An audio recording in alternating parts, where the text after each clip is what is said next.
और अभी अभी खबर आ रही है तिब्बत में फिर से बांध टूटने की। ये खबर है, नेपाल पुलिस ने अलर्ट जारी किया है, बचाव कर्मियों को सुरक्षित स्थान पर जाने की सलाह दी है। तिब्बत में फिर से बांध टूटने की खबर है, नेपाल पुलिस ने अलर्ट जारी किया है। रसुआ जिले में बाढ़ का खतरा लगातार मंडरा रहा है, बचाव कर्मियों को सुरक्षित स्थानों पर जाने की सलाह दी है। तिब्बत में बांध टूटने की खबर फिर से, और नेपाल पुलिस के हवाले से यह खबर आई है और सुरक्षित स्थानों पर लोगों को जाने के लिए कहा है। नेपाल पुलिस ने अलर्ट जारी किया है, फिर से बांध टूटने की खबर, तो लगातार संकट वहां पर जारी है।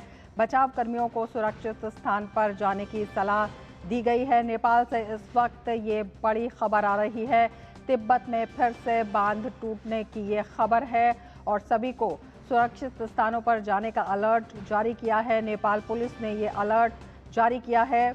तिब्बत की ओर से बांध टूटने की ये सूचना आई है, नेपाल पुलिस की तरफ से ये सूचना आई है और लोगों से सुरक्षित स्थानों पर जाने की अपील की है। तो प्राकृतिक आपदा का सिलसिला नहीं थम रहा है नेपाल में, अब फिर से ये एक खबर आई है और नेपाल पुलिस ने सुरक्षा बलों और बचाव कर्मियों को अलर्ट कर दिया है। तिब्बत की तरफ से बांध टूटने की एक बार फिर से खबर आई है। 2 दिन पहले ग्लेशियर टूटने से अचानक घातक तबाही नेपाल में आई थी। नेपाल ने ऊंचाई वाले सुरक्षित स्थानों पर जाने की चेतावनी दे दी है सभी लोगों को जो वहां पर मौजूद है।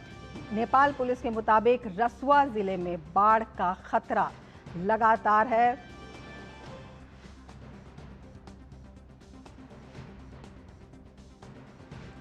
और आगे बढ़ते हैं, चीन और नेपाल की सीमा पर ग्लेशियर टूटने के बाद नेपाल में बड़ी आपदा आ गई, लेकिन अभी भी खतरा नहीं टला है। अब मलबे की वजह से एक नई झील बन गई है। इस झील को लेकर चीनी अधिकारियों का दावा है कि झील का पानी ओवरफ्लो हो रहा है, जिसके चलते बचाव के काम को रोक दिया गया है। जानकारी के मुताबिक झील में अब 25 लाख क्यूबिक मीटर से ज़्यादा पानी इकट्ठा हो चुका है। एक दिन पहले चीन की 8 सदस्यों की टीम ने अनुमान लगाया था कि पानी 15 से 20 लाख क्यूबिक मीटर के बीच है। गुरुवार को चीन ने चेतावनी दी थी कि अगले 3 दिनों में और 30 लाख क्यूबिक मीटर पानी आ सकता है। अनुमान है कि ये इतना पानी है जिसमें लगभग 1200 ओलंपिक साइज के स्विमिंग पूल तैयार हो जाएं। ऐसे में अब झील के फटने का खतरा बढ़ गया है। ऐसे में तिब्बत से लेकर नेपाल तक फिर से अलर्ट जारी किया गया है। तो नया खतरा मंडरा रहा है। नेपाल और तिब्बत में अचानक आई भीषण बाढ़ में मरने वालों की संख्या बढ़कर 472 हो गई।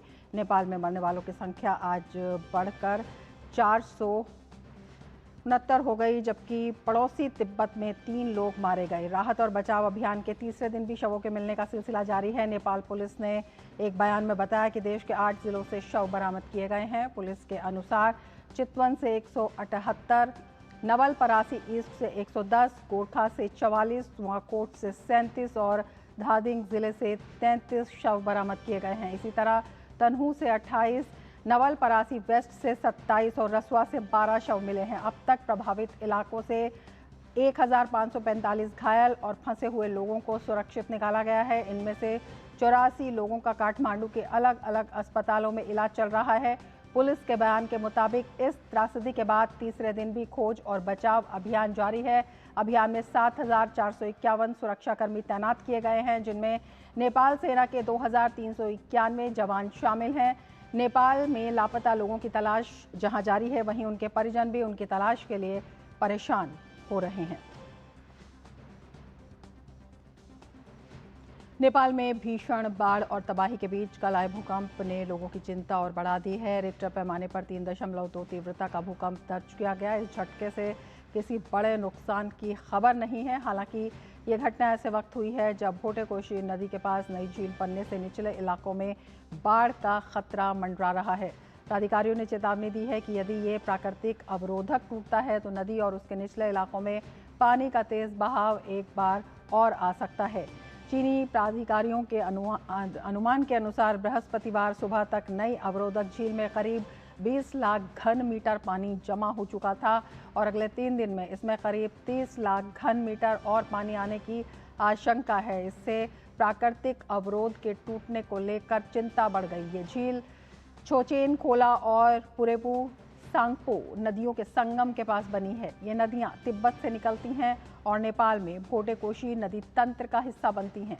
नेपाल के जल विज्ञान एवं मौसम विज्ञान विभाग ने कहा कि उसे चीनी प्राधिकारियों से इस झील के बारे में जानकारी मिली है और भोटेकोशी एवं त्रिशूली नदी क्षेत्रों में बाढ़ का खतरा बना हुआ है। विभाग ने लोगों से नदी किनारों से दूर रहने और सुरक्षित स्थानों पर रहने की अपील की है।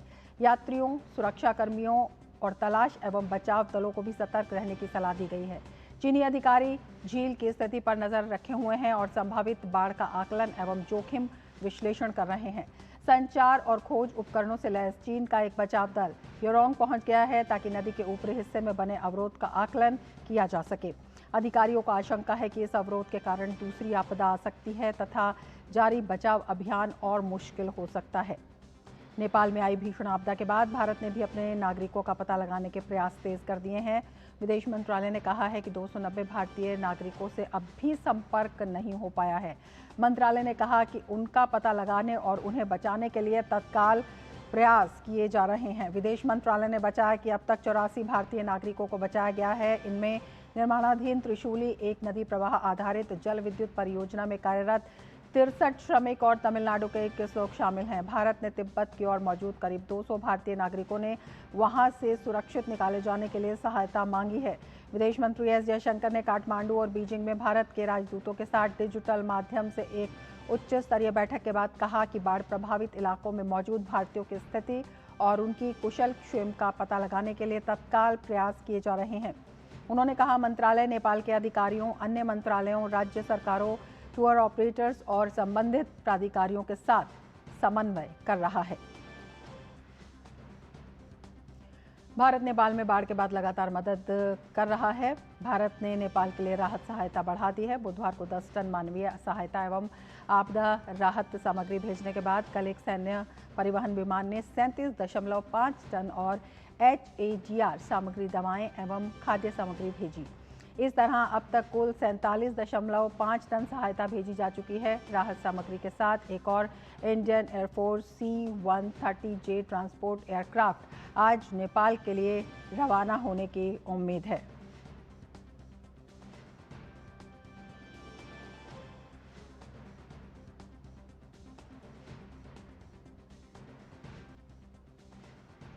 और अब आगे बढ़ते हैं, फिर से आपको बताते हैं कि नेपाल में किस तरह से विनाशकारी बाढ़ का जो अलर्ट है वो लगातार जारी है। नेपाल में आई विनाशकारी बाढ़ के बाद से उत्तर प्रदेश भी अलर्ट मोड पर है। महाराजगंज और कुशीनगर जिलों में प्रशासन ने हाई अलर्ट जारी किया है और गंडक नदी पर निगरानी बढ़ा दी है।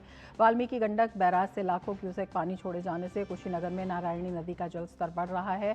जिला प्रशासन बाढ़ की आशंका को देखते हुए तैयारियों में जुट गया है। मुख्यमंत्री योगी आदित्यनाथ के निर्देशों के बाद प्रदेश सरकार ने बचाव एवं राहत अभियान के लिए 32 सदस्यीय SDRF पलटन और 22 PAC कर्मियों को नेपाल में तैनात किया है।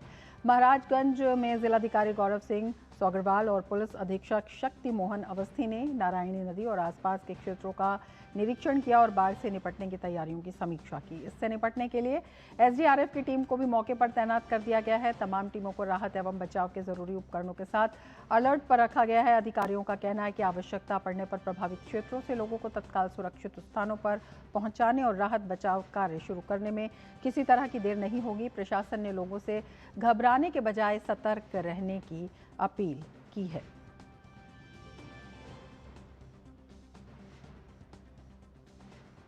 तो नेपाल में बाढ़ की वजह से यूपी में भी हाई अलर्ट घोषित कर दिया गया है। नेपाल में आई बाढ़ को देखते हुए बिहार सरकार ने सीमावर्ती इलाकों में निगरानी और तैयारियां बढ़ा दी हैं। बिहार के मुख्यमंत्री सम्राट चौधरी ने गुरुवार को बगहा, वाल्मीकि नगर, बेतिया और मोतिहारी जैसे सीमावर्ती क्षेत्रों का हवाई सर्वेक्षण कर बाढ़ की स्थिति का जायजा लिया। मुख्यमंत्री सम्राट चौधरी ने उच्च स्तरीय समीक्षा बैठक कर अधिकारियों को पूरी तैयारी रखने के निर्देश दिए।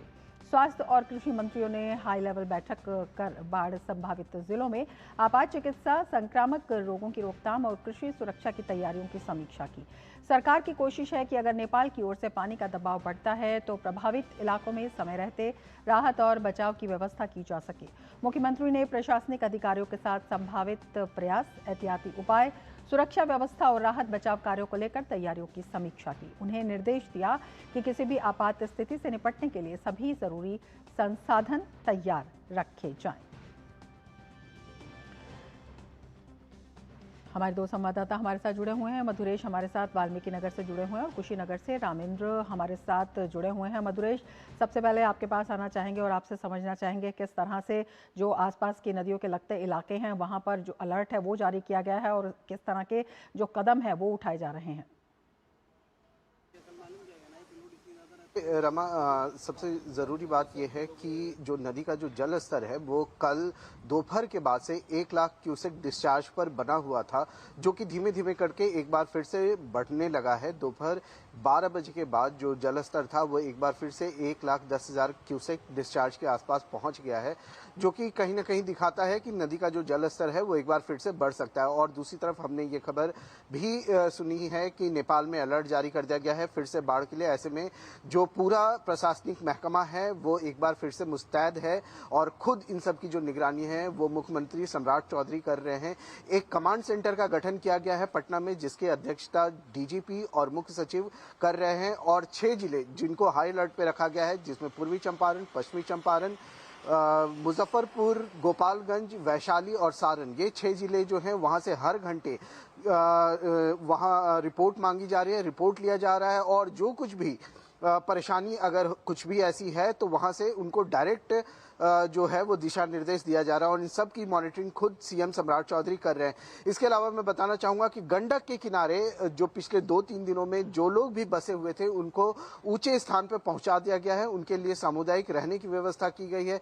इसके साथ ही सामुदायिक किचन और मेडिकल फैसिलिटी का भी वहां पे व्यवस्था किया गया है, ताकि जो आम लोग हैं उनको किसी तरह की परेशानी का सामना न करना पड़े। एक बात और महत्वपूर्ण ये है कि गंडक के किनारे ज्यादातर गांव जो बसे हुए हैं, ऐसे में जो ग्रामीण हैं उनके पशु भी उनके साथ में हैं। ऐसे में जो पशु के साथ में ग्रामीण सामुदायिक भवनों में पहुंचे हैं, उनके पशुओं के भी रहने की व्यवस्था की गई है और उनके चारे की भी व्यवस्था की गई है।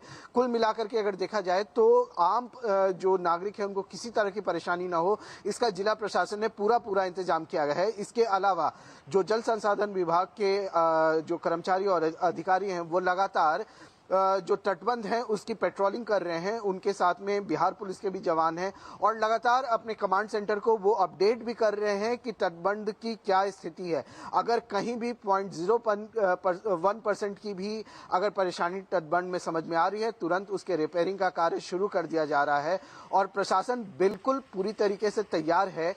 प्रशासन की तरफ से ये बताया गया है कि अभी तक जो जल स्तर है वो चिंता का विषय नहीं है, लेकिन अभी भी खतरा टला नहीं है। सतर्क रहने की जरूरत है और लगातार इस चीज को लेकर के जगह जगह पर माइकिंग की जा रही है, जिसमें खुद जो जिला अधिकारी हैं वो इन सारी चीजों की मॉनिटरिंग कर रहे हैं। जी बिल्कुल, कुशीनगर से हमारे साथ रामेंद्र जुड़े हुए हैं। रामेंद्र, किस तरह पर वहां पर स्थिति पर लगातार नजर रखी जा रही है, किस तरह से जरूरी कदम जो है वो वहां पर उठाए गए हैं, प्रशासन किस तरह से सतर्क है और किस तरह से तमाम निगरानी तंत्र है वहां पर जो पल पल की नजर रख रहा है?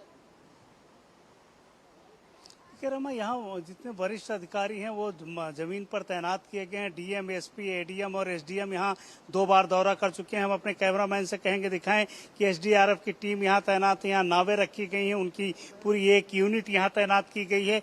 ये बेसिकली गंडक नदी है जिसको नारायणी नदी कहते हैं, नेपाल से बहती हुई आती है। तीसरा बंधा है कुशीनगर के खड्डा क्षेत्र में के टकराती है, तो कई जगह इसने कटाव भी किया, वहां बोरियां डाली गई हैं और कई डेड बॉडीज यहां से निकाली गई। कल तक 3 डेड बॉडी निकाली गई थी। कई छत बिछत शव इससे बहते हुए देखे गए, कई जानवरों के शव बहते हुए देखे गए हैं।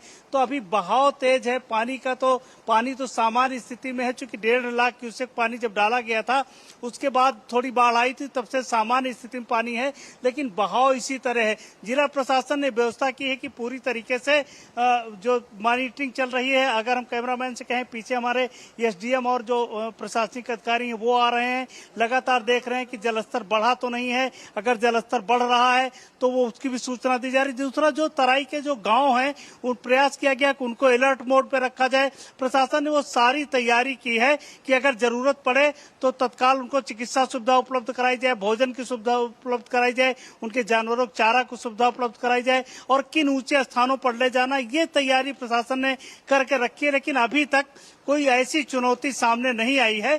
लगातार मॉनिटरिंग चल रही है। आप देख रहे हो कि हमारा कैमरा स्क्रीन पर एसडीएम है, सीओ है, प्रशासनिक अधिकारी हैं, जो लगातार देख रहे हैं कि जलस्तर में कोई बाढ़ तो नहीं आई, बढ़ तो नहीं रहा है। तो ये सारी चीजें अभी तक चल रही है। रमा, बिल्कुल। मधुरेश, आपसे समझना चाहेंगे कौन कौन से ऐसे इलाके हैं जो कि संवेदनशील की स्थिति में कैटेगरी में रखे गए हैं, किस तरह से वहां पर सतर्कता बढ़ती जा रही है और किस तरह से वहां पर। रामेंद्र अभी हमारे साथ जुड़े हैं।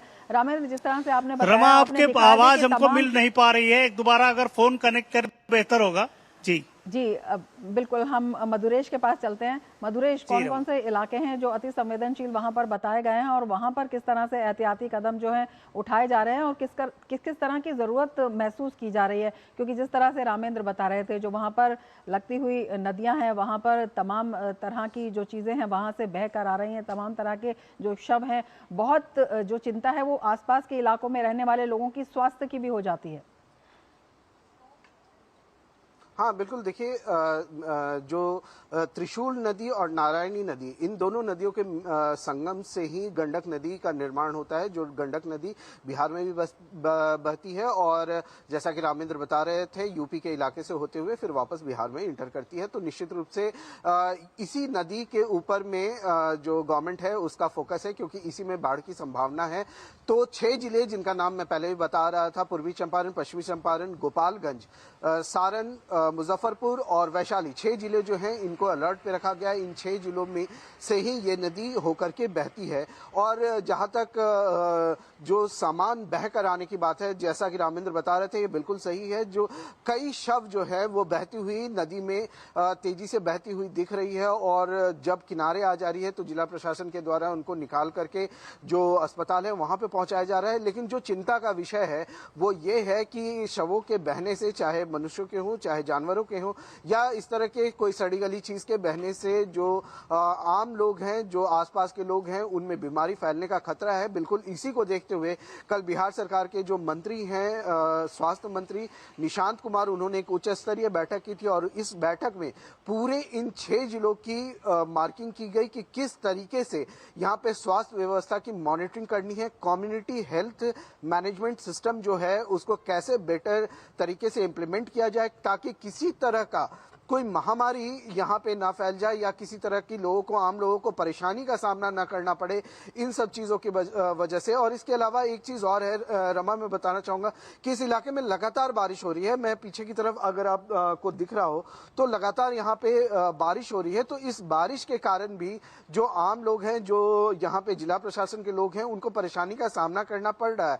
और निश्चित रूप से जब बारिश होती है तो जो सामुदायिक किचन होते हैं, सामुदायिक निवास होते हैं, वहां पे भी रहने वाले लोगों को परेशानी का सामना करना पड़ता है। लेकिन उनको कम से कम परेशानी का सामना करना पड़े, कम से कम जो उनके जानवर वहां पे रखे गए हैं उनको परेशानी का सामना करना पड़े, ये पूरा इंतजाम जो है वो बिहार सरकार के द्वारा किया जा रहा है और लगातार इस चीज की जो मॉनिटरिंग है वो की जा रही है। जी बिल्कुल। रामेंद्र भी हमारे साथ कुशीनगर से जुड़े हुए हैं। रामेंद्र, जिस तरह से अभी आप बता रहे हैं, आपने दिखाया भी कि पूरा प्रशासनिक अमला वहां पर मौजूद है और चप्पे चप्पे पर जो नज़र है वो रखी जा रही है और किसी तरह की जो अव्यवस्था ना हो, नेपाल से आने वाली जो नदी का बहाव है उसकी वजह से।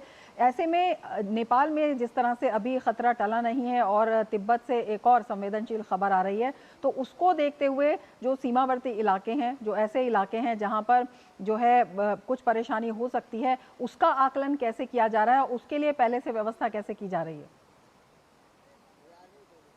देखिए रमा, ये चिन्हित स्थान है। जो नदी के तराई इलाकों में बसे गांव हैं वो चिन्हित हैं। प्रशासन ने उनको चिन्हित कर रखा है। अगर 2 लाख क्यूसेक से अधिक पानी डैम से छोड़ा जाएगा तो यहाँ बाढ़ की स्थिति आएगी, गांव तक पानी पहुंचेगा। तो उसकी तैयारी करके रखी है प्रशासन ने कि किस गांव के लोगों को किन ऊंचे क्षेत्रों में ले जाना है, वहां पर क्या तैयारियां करनी है। पूरा फुल प्रूफ व्यवस्था है कि वहाँ टेंट लगाए जाने हैं, सामुदायिक से कुछ भवन है जिनमें उनको रोका जाना है, कैसे जानवरों के लिए क्या व्यवस्था की जानी, दवाओं की क्या व्यवस्था की जानी, भोजन के पैकेट तैयार हैं, सामुदायिक किचन की व्यवस्था कैसे की जानी है, ये तैयारी प्रशासन ने करके रखी है। लेकिन अभी तक कोई चुनौती नहीं पेश आई है। कब पेश आएगी ये कोई नहीं कह सकता। जिस तरीके से तिब्बत के हालात हैं, जिस तरह से नेपाल के हालात हैं, वो कब यहाँ चुनौती बढ़ जाएगी ये नहीं कहा जा सकता। तो तैयारियां उस लेवल पर हैं कि चुनौती आए उस लेवल पर तैयारियां की जा रही है। प्रशासन पूरी तरीके से सक्रिय है, जनप्रतिनिधि सक्रिय है, प्रधानों को लाउड स्पीकर से कहलवाया जा रहा है कि आप लोग सचेत रहें, दिन रात में जागते रहें, बहुत तनाव इस तरीके से स्थिति न हो, और जो जरूरी सामान है वो आप अपने साथ रख लें कि कभी भी निकलना पड़ सकता है। तो ये सचेत कर दिया गया और जैसे ही चुनौती आएगी तुरंत इनको अगली जगहों पर शिफ्ट किया जाएगा और प्रशासनिक रूप से वहां व्यवस्था उपलब्ध कराई जाएगी। बिल्कुल, ईश्वर करे इस तरह की चुनौती कहीं भी ना आए। आप नज़र बनाए रखिए रामेंद्र और मधुरेश, और आगे भी आपसे जानकारी लेते रहेंगे। फिलहाल शुक्रिया पूरी जानकारी के लिए। मिड डे प्राइम में आगे